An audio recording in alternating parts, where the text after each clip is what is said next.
Norrlenska nautakjötið, uppskrift á góðu kvöldi.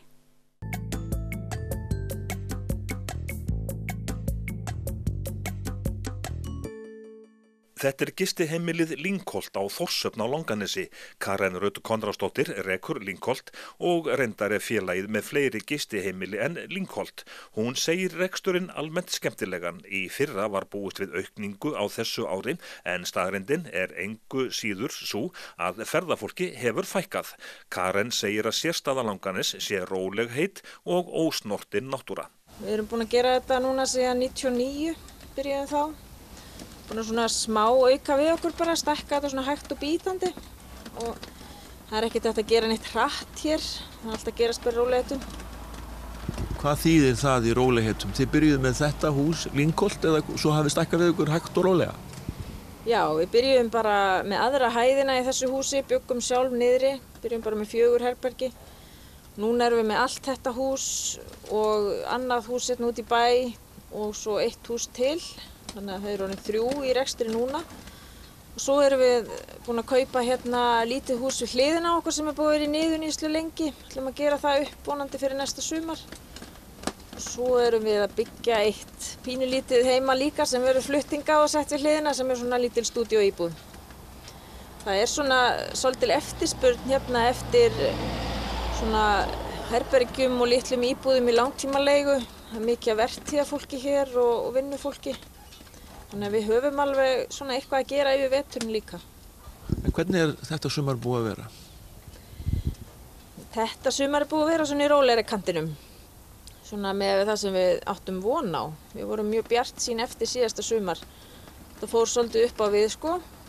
En þetta búið að fara töluvert langt niður fyrir allar áætlanir. Hvað þýðir það í tölum? Síðast ég reiknaði þetta út, þá voru einhverja 60% minni bókanir fyrir þetta sumar heldur en síðasta sumar. En við erum svo heppin að það aðeins, það bara svo gott atvinnu ástand hérna. Það alltaf eitthvað að vinnuköllum og þannig að það aldrei þannig tómt hús. En það mætti vera meira af ferðamönnum. Hvaða ferðamenn sjáu þið svona einna helst?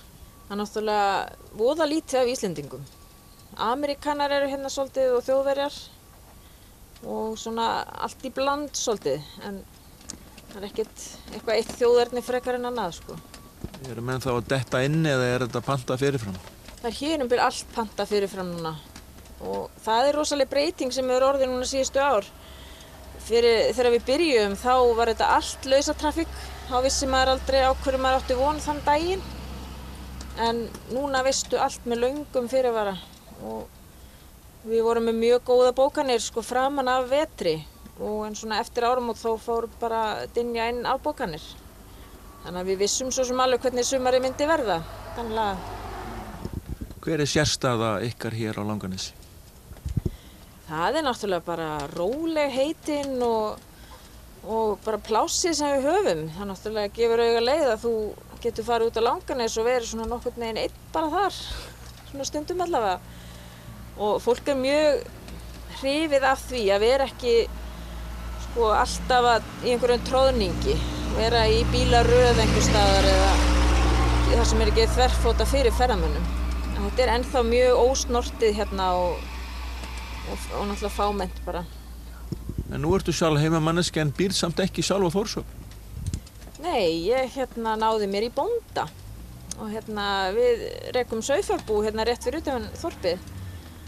Við erum svona með þetta í svona fjarrekstri, en ég keyri alltaf hérna á milli. Ég vinn náttúrulega hérna í þorpinu á veturna, með skólamötuneyti, þannig að þetta gengur bara ágætlega saman sko. Já, og þú sóttuði starfsmann til útlanda? Já, eða hún var hér í annarri vinnu og var búin að vera hérna í hálft ár og ætlaði að fara að tía sig bara heim aftur til Íslands. En ég taldi hann á að prófa að vera aðeins hérna hjá mér, því að ég hef aldrei verið með starfsmann, ég hef bara verið sjálf í þessu.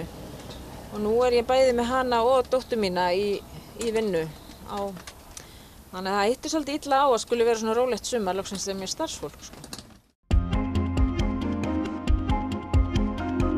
Norrlenska nautakjötið, uppskrift á góðu kvöldi.